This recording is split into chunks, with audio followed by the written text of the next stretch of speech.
Hi నమస్తే welcome to my channel Vasumathi's blogs. ఇదంతా కూడా నేను మీకు గ్రైండర్ తీయటం లేదు, మిక్సీలో వేసానని చెప్పాను కదా. సో నా చెయ్యి నొప్పి మ్యాక్సిమమ్ 50% తగ్గిపోయింది. సో గ్రైండర్ తీసినానండి నిన్న సండే, అదే సాటర్డే. ఇడ్లీ పిండికి రుబ్బాను చాలా రోజులు. అసలు మొన్న అయితే మామూలు మిక్సీలో రుబ్బితే చాలా ఘోరంగా ఉండే. ఇంకా చిత్రాన్నం చేశాను. ఇంకా మా పాప ఫ్రెండ్ వస్తున్నారు కదా, బొబ్బట్టుకి చేసేసుకున్నాను. ఆ బొబ్బట్టు పిండి ఏమైందంటే మామూలుగా గ్రైండర్లో వేసేసి నేను దాన్ని ఆంధ్ర వాళ్ళంతా కూడా ఎప్పుడు ఏంచుతూ ఉంటారు కదా పల్చగా ఉంటే, అట్లాగే నేను కూడా రుబ్బేసి కొంచెం వేయించి ముద్దలాగా అవుతుంది కదా, ఈజీగా చేయొచ్చు.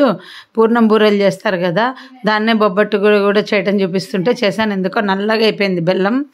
నేను తెచ్చిందే నల్ల బెల్లము, ఆ వేయించడం వల్ల బెల్లం నల్లగైంది. బాబరోయ్, ఇంకోసారి మళ్ళీ మా స్టైల్లో మాత్రమే రుబ్బు, ఇట్లా చేస్తే చాలా రోజులు ఉంటుంది పూర్ణం అన్నారని అట్లా చేసి ఇంకా చిత్రాన్నం. పొద్దున మా ఆయన సాటర్డే తొందరగా వెళ్తారు, 8:30కి ఆఫీస్కి వెళ్ళాలని.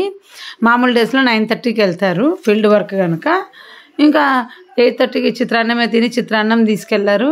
ఇంకా పిల్లలు కూడా 12 వరకు పడుకొని ఉండ్రి, లేలేదు. వాళ్ళ ఫ్రెండ్ వచ్చిన తర్వాత లేచారు. వాళ్ళు కూడా స్నానం చేసి అప్పుడు అందరు తిన్నారు. ఒక్కడే భక్ష్యం తిన్నాడు ఆ అబ్బాయి. అసలు రాఖీ అబ్బాయి అండి. మళ్ళీ మీరు ఆ ఫ్రెండ్ అంటే తప్పుగా అర్థం చేసుకుంటారు. మా ఫ్యామిలీ మెంబర్ లాగా అన్నమాట. రెగ్యులర్గా మేము ఎప్పుడైనా పిలుస్తూ వస్తూ ఉంటాడనమాట. మా పాప కూడా పెళ్తుంది. వాళ్ళ అమ్మ అయితే ఎన్ని రకాలు చేసి పెడుతుంది కదా అని నేను భక్ష్యం చేసిన. మా పాప పోయిందని ఎన్ని రకాలు చేసి పెడుతుంది.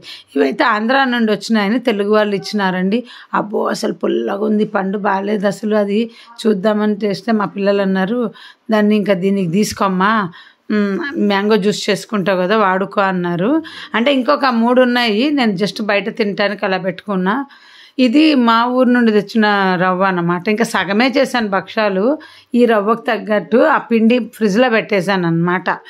ఇంకా ఎందుకు ఫ్రిడ్జ్లో పెట్టానంటే కొయ్యూర ఆకు ఉంది, మా పిన్నమ్మ కొయ్యూర భక్షం చేస్తుంది. అది గుర్తొచ్చి కొయ్యూర పచ్చడితో భక్షం చేస్తాం, అది చేద్దామనేసి. అంటే బెంగళూరులో చేసేదాన్ని బాగా, ఈ స్వీట్ భక్షం చేసేదాన్ని కాదు బెంగళూరులో. అది చూడండి ఎంత నల్లగా వచ్చిందో. సగం చేశాను, ఇంకా సగం ఫ్రిడ్జ్లో పెట్టేసి మళ్ళీ నూక తడపాలని. ఇంకా చెయ్యి నొప్పి కూడా ఉంది పొద్దు నుండి. ఆ గ్రైండర్ వేసుకోవడము, పిండి రుబ్బుకోవటము, ఇంకా అలసట వచ్చేసింది నాకు. పన్నామ 10:30కి వస్తుంది. అప్పటికంతా నేను అంత పోయి క్లీన్ చేసేసుకున్నా. ఇంక ఇంతవరకు ఇందాక చూసిందంతా సాటర్డే. ఇది ఇంకెప్పుడో హోలీ తర్వాత వీడియో, అంటే మేము ట్రిప్కి వెళ్ళొచ్చిన తర్వాత వీడియో ఇది. అంటే నిన్న మీరు లాస్ట్ వీడియో చూసారు కదా, ఆ తర్వాత కంటిన్యూయేషన్. అంటే ఇంకా నాకు ఎలా తెలుస్తుంది అంటే వీడియోలు చెక్ చేసుకుంటా కదా, ఎక్కడి వరకు ఏ వీడియో పెడతానో అది తెలిసిపోతుంది కదా, అందుకు ఆ తర్వాత కంటిన్యూయేషన్. నేను ప్రజెంట్ కొంచెం కిచెన్ క్లీనింగ్ వీడియోలు ఎక్కువ తీశాను. మీకు ఒకరోజు అప్లోడ్ చేద్దాము వరుసగాని. పని మనిషితో రోజు 2 అల్మార్లు క్లీన్ చేసుకుంటూ ఉన్నాం. పోయిన తర్వాత నేను మళ్ళీ అన్నీ దింపించుకుంటాను. పోయిన తర్వాత నేను మళ్ళీ కొత్తగా అంటే నాకు కావాల్సినట్లు సెట్టింగ్ చేసుకుంటూ కొంచెం వారం నుండి బాగా బిజీగా ఉంటున్నా కిచెన్ వర్క్ తోటి. అంటే చెయ్యి నొప్పి ఉంది కదా, ఇంకా దాంతో వంట కూడా సింపుల్గా చేస్తున్నాను. పొద్దున్నే అంతా చేసేసి ఇంకా మళ్ళీ రాత్రి ఏమి పెట్టుకోవట్లేదు. ఎందుకంటే రాత్రి అయితే ఇంకా చెయ్యి నొప్పి అన్నీ వచ్చేస్తాయి.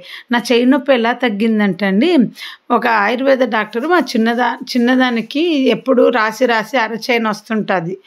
అరచేయి వస్తుంటే ఒక పాయింట్ చూపించాడు వస్తామని. మొన్న రాత్రి గుర్తు వచ్చి నేను చూద్దాం ఆ పాయింట్ ఒత్తుకుంటే నా రిస్ట్ కాడ కూడా ఏమన్నా నొప్పి తగ్గుతుందేమో అనేసి ఆ పాయింట్ ఒత్తుకున్నానండి. బాగానే తగ్గినట్టుంది. కానీ నేను మొన్న ఒత్తుకున్న పాయింట్ రాంగ్ యాక్చువల్గా. మళ్ళీ మా చిన్నది చెప్పింది, ఆ పాయింట్ కాదమ్మా ఇక్కడ నువ్వు నాకు ఒత్తేది అని.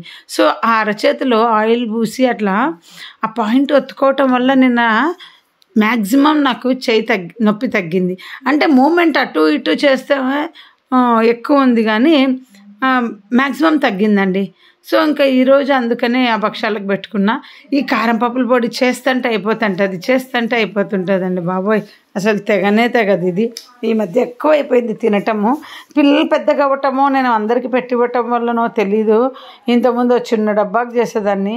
ఆ కారం పప్పుల పొడి చేసి మిక్సీలలో, నాకు కారం పప్పుల పొడి మిక్సీకి వేయడం కాదు కానీ ఆ కొబ్బరి కట్ చేయడం చాలా ప్రాబ్లం. కూరగాయలు మాత్రం మా పాప ఒప్పుకోవటంలా కట్ చేసి ఇస్తాను అంటే. ఇంకా నాకైతే చాలా రిలాక్స్గా ఉందండి. ఆమె కొద్దిగా క్లీనింగ్ చేయించుకుంటున్నాను. ప్రతిరోజు 1 అవర్ ఆమె వచ్చినాక నేను వేరే ఏ పని చేయను. అంతా పొయ్యిలా అంతా తుడిచేసి 10:30కంతా రెడీగా కూర్చుంటాను. ఇంకా వచ్చి తను ఇల్లు తుడిచేసి అయితే వెంట ఉండి చేయించుకోవాలి. మనం వెంట లేకుంటే ఎలా అంటే అలా చేసిపోతారు. ఇక చెప్పాను కదా అలా వెంటపడి చేయించుకుంటున్నానని. ఇంకా నేను లాస్ట్ 2 వీడియోస్ నుండి మీకు ఏమేమో మాట్లాడినాను కదా, మీరు ఎలా రియాక్ట్ అయినారో నాకు తెలీదు. ఏం కాదండి, నేను సఫర్ అవుతున్న మ్యాటర్స్ అప్పుడప్పుడు అలా బయటికి తెస్తూ ఉంటానన్నమాట. నాలో చాలా బాధలు ఉన్నాయి. నీకేనే బాధలు మాకు మస్తుగా ఉన్నాయిలే అని మీరు అనుకోవచ్చు, కానీ నేను డిఫరెంట్ టైప్స్ ఆఫ్ ప్రాబ్లమ్స్తో సఫర్ అవుతున్నాను. నేను చెప్పుకోలేనన్ని ప్రాబ్లమ్స్ సఫర్ అవుతున్నాను. ఒక 2 నెలల క్రిందట మాత్రం మనిషి వద్దు, నాకు పెళ్ళి సంసారం వద్దని బాగా అనిపించింది. ఎందుకంటే నా నవ్వే నాకు కష్టాలు తెచ్చిపెట్టిందని ఒకరు చెప్పినారనమాట. నీ నవ్వు ఎదుటి వాళ్ళకు బాధ వేసింది అంటే, బాధ కాదు అంటే కొందరు ఆనందంగా ఉంటే చూసి తట్టుకోలేరు కదా, ఆ ఆనందాన్ని కట్ చేయాలన్నట్టు బిహేవ్ చేశారంట. అందుకని ఎక్కువ నవ్వకూడదు అనేసి డిసైడ్ అయినాను అనమాట. నేను ఎంత కష్టపడి ఎంత చేస్తున్నాను వీడియోలు, డబ్బులు రావట్లేదు. నేను కష్టపడి ఇప్పుడు రేపొద్దున నాకు దేవుడి దయ వల్ల ఒక ఎగ్జాంపుల్ చెప్తున్నా, ప్రతి నెల ఒక 20,000 25,000 వస్తే దాన్ని చూసి నా కష్టం ఎవ్వడు, ఇప్పుడు మీరు వీడియోలో చూస్తున్నారు కనుక నా కష్టం గుర్తిస్తున్నారు. జనాలకి ఏంటంటే నా ఆనందమే నేను డబ్బు సంపాదనే కనిపిస్తుంది ఫ్యూచర్లో. నేను ఎంత కష్టపడి వీడియోలు చేసి ఎంత కష్టపడ్డాను అది మాత్రం కనపడదు. ఇప్పటికి కూడా నేను నా పిల్లల్ని సంకన వేసుకొని నేను అప్పుడు కష్టపడినది, ఆ రోజుల్లో నన్ను ఎంత అవమానించినారో ఆ గుర్తు చేసుకుంటే అసలు ఎప్పుడో అందరిని వదిలేయాలండి, నన్ను చేసిన ఎగతాళీలు అవమానాలు. ఇప్పుడు ఎవరి దగ్గర చేయి చాచకుండా దూరంగా నేను మా ఆయన మా పిల్లలు బ్రతుకుతున్నాం. నా ప్రతి రూపాయి నేను నా కుటుంబమే తినాలి అని ఆ దేవుడు నిర్ణయించినాడు. ఎందుకంటే అందరినీ కాదనుకొని, నాది కొంచెం చెయ్యి ఫ్రీ హ్యాండ్ అనమాట. ఊరికూరికి అందరికి ఇచ్చేస్తాను. ఆ ఫ్రీ హ్యాండ్ని కంట్రోల్ చేసుకున్నా. అంతెందుకు, ఇందాక అబ్బాయి వచ్చాడు, గొడవ చేసి అడిచి బయటికి ఎక్కడ వెళ్తున్నా అంటే కూడా వినకుండా ఇంత క్యాబేజ్ పచ్చడి పెట్టించినాము.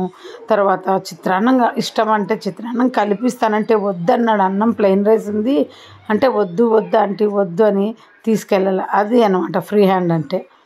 నేను చేసేది కిచిడి అండి, బెంగాల్ స్టైల్ కిచిడి, ఎర్ర కందిపప్పు బియ్యం వేసి. ఇంకా కిచిడి వంటలు వచ్చిన వాళ్ళకు అంత ఎక్స్ప్లెయిన్ చేయనక్కర్లేదు. చాలా మా పాప ఒక రెసిపీ పట్టుకొస్తుంది నాకు, అమ్మాయి చేసి పెట్టు అని. ఇక అది చూసి చేసేస్తున్నాను. కొంచెం నా స్టైల్లో యాడ్ చేశాను అనమాట. ఇంకా మా పాప మెజర్మెంట్లు అన్నీ చెప్తుంటుంది. నాకు మెజర్మెంట్స్ అక్కర్లేదు, ఇంగ్రీడియంట్స్ చెప్పు చాలు అని. ఒక 10 రోజులుగా మా పాప నన్ను ఏమీ అడగట్లేదు. నా చేయి నొప్పి కనుక ఏ రెసిపీ అడగట్లేదు. అడిగేది తనే, అయినా అందరం తింటామనుకోండి. ఇంట్లో ఎప్పుడైనా ఒక్కరే కదా ఇది చేయి అది చేయి అని అడిగేది. మేము ఒక్క ఆంధ్రాలోనే కాదండి, ఇక్కడ కూడా డబ్బుల్లో ఇరుక్కపోయినాము. ఎలా, ఒక ఎగ్జాంపుల్ చెప్తాను. ఇప్పుడు నా పరిస్థితి చెప్పటం వల్ల మీరు నన్ను అర్థం చేసుకోవాలి అని కాదు. ఏంటంటే మా గురువు నన్ను ఎప్పుడు కాపాడుతూ ఉంటాడు అన్నమాట. అన్ని కష్టాల నుండి, వచ్చిన ప్రతి కష్టం నుండి ఆయన కాపాడుతుంటాడు. అందుకు చెప్తున్నాను.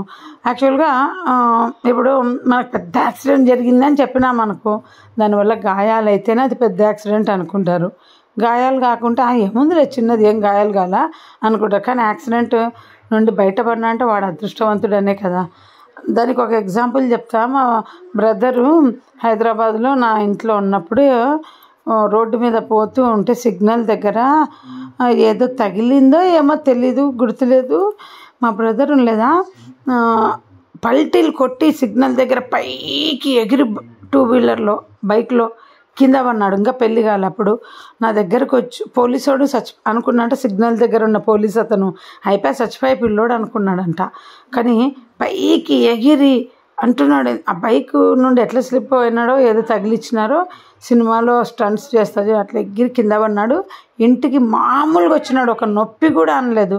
వచ్చి నాకు చెప్పినాడు నాకు ఇలా అయ్యింది, ఇంకా పోలీస్ సిగ్నల్ దగ్గర పోలీస్ అనుకున్నాడు, అయిపోయి చచ్చిపోతాడు అని అనుకున్నాను, నాకేం కాలని. ఇదే గురుకృప ఉంటే ఇలా ఎంత పెద్ద యాక్సిడెంట్లైనా ఏ రకంగా గురువులు కాపాడతారని చెప్తున్నా. ఇక్కడ అట్లాగే మా పాపకు కూడా ఉండలేదా అండి, ఒకరోజు లారీ డోరు మా పాప 2 ఏళ్ల క్రిందట నిలబడుకొని ఉంది కాలేజ్ దగ్గర ఫ్యాషన్ డిజైనింగ్ చేస్తున్నప్పుడు. ఒక అడుగు ఎందుకో వెనక్కి వేద్దాం అనుకుందంట. ఒక్క అడుగు వెనక్కేసి నిలబడింది. తన ముందు లారీ పోతూ టపాని డోర్ ఓపెన్ అయిందంట. డ్రైవర్ దిగి డోర్ మూసుకుపోయినాడమ్మా. నేను ఆ ఒక్క అడుగు వెనక్కి వేయకుంటే నా ముక్కు నుండి నేను ఆ డోర్ మూసుకున్నాడు. ఎగ్జాక్ట్గా నా ముక్కుకు తగిలింది. అది కానీ నేను ఆ ఒక్కడుగు ముందుకు వేసింటే ఏమైందంటే నేను కూడా ఏం పెద్ద సీరియస్ అదే యాక్సిడెంట్ కానీ జరిగింటే అది పెద్ద యాక్సిడెంట్ కింద చూస్తాం. అట్లాగే ప్రతి ఫైనాన్స్ విషయంలో కూడా నన్ను దేవుడు పెద్ద యాక్సిడెంట్లు జరుగుతున్నా కానీ ఎప్పటికప్పుడు నన్ను కాపాడుతూనే ఉన్నాడు. నా ఆనందానికి మాత్రం అడ్డు లేదు. ఎంత డబ్బు ఎవడన్నా తినేయండి నాది, నేను ఈరోజు అనుభవించాలనుకున్న ప్రతి ఆనందం నాకు నా గురువుగారు అనుభవించేలా చేస్తున్నారు. అందుకనే నేను ఏంటంటే చెప్తున్నాను, ఎంత డబ్బు నాది కొట్టేసిన వాళ్ళే కాదు. మా పాప ఒక మాట అంటుంది, నీ డబ్బంతా అమ్మ వరి కాకు, వచ్చే జన్మలో అందరు నీకు రిటర్న్ ఇచ్చుకుంటారులే అని. అది మాత్రం కరెక్ట్ అండి. మనకి ఈ జన్మలో ఎవరన్నా మోసం చేస్తే వచ్చే జన్మలో ఎటు తిరిగి మనకు తిరిగి ఇవ్వాలి. నేను ఏం చేస్తానంటే స్టాక్ వచ్చే జన్మకు డబ్బులు నేను ఇప్పుడే కూడబెట్టుకున్నా అనే ఒక ఫీలింగ్లో ఉంటాను. మీరు చూసుకోండి, ఎక్కడో నుండి వచ్చి ఎవరో వచ్చి మనకు సాయం ఎందుకు చేసిపోతారంటే వాళ్ళు ఎప్పుడో మనకు రుణపడి ఉంటేనే అట్లా సాయం చేస్తారు. ఫర్ ఎగ్జాంపుల్ ఏం చెప్పాలి, ఇప్పుడు నేను డబ్బు పోగొట్టుకుంటున్నాను కదా, నేను కూడా ఎవరికో ఎంతో పోగొట్టింటాను ఎప్పుడో. అందుకే ఇప్పుడు నాది పోయింది కదా అని నాకు దీనికి లెవెల్ కాదు. మళ్ళీ నాది బ్యాంక్ అకౌంట్లో చేరిపోయింది నా పుణ్యం. నేను ఇచ్చిన వాళ్ళందరికీ నెక్స్ట్ జన్మకు నా పుణ్యం చేరుకుంది అనుకుంటా. నెక్స్ట్ జన్మ నాకు డబ్బు ప్రాబ్లం రాకుండా ఉంటుందని ఆ దేవుడు ఈ జన్మలోనే రుణానుబంధాలు వాళ్ళకి ఇట్లా పెట్టాడు. నేను ఇలాగే చెప్తుంటా వాళ్ళకు, ఏదో ఒక జన్మలో నువ్వు తీర్చుకోవాల్సిందే, నాకు మోసం చేసిన డబ్బు ఇవ్వకపోతే నాకేం ప్రాబ్లం లేదు అని చెప్తుంటా. ఒకవేళ నేనే నీకు మోసం చేసినానేమో ఈ జన్మలో తీర్చుకున్నాను. అన్ని రుణానుబంధాలు ఇలా తీర్చేసుకుంటున్నానండి. ఎవరి దగ్గర కాసింత ఒక పెసరంతా రుణం లేకుండా జీవితము సెటిల్ చేసుకుంటాను. మళ్ళీ ఇప్పుడు వ్యాపారం మొదలు పెట్టుకున్నాను కదా, ఇప్పుడు రుణానుబంధాలు తీర్చుకోవడమో లాభం తీర్చుకోవడమో తెలియదు కానీ చూడాలి వెయిట్ చేసి. బట్ నాకు మా ఆయన ఎట్లా హార్డ్ వర్క్ మళ్ళీ మొదలు పెట్టాడో నేను లైఫ్లో మళ్ళీ హార్డ్ వర్క్ పెట్టాను. సక్సెస్ అవుతామన్న నమ్మకంతో. ఇంకా యూట్యూబ్ మీద అయితే నాకు హోప్స్ పోయినాయి.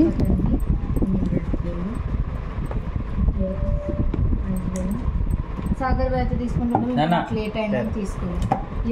అంతే, కస్టమర్ రాలేదు. పట్రా పాప, అమ్మ చూపిస్తుంది. కొంచెం లైట్ అయ్యి అంత మిక్స్ అయిపోతుంది ఇంకా కిచిడి అంటే.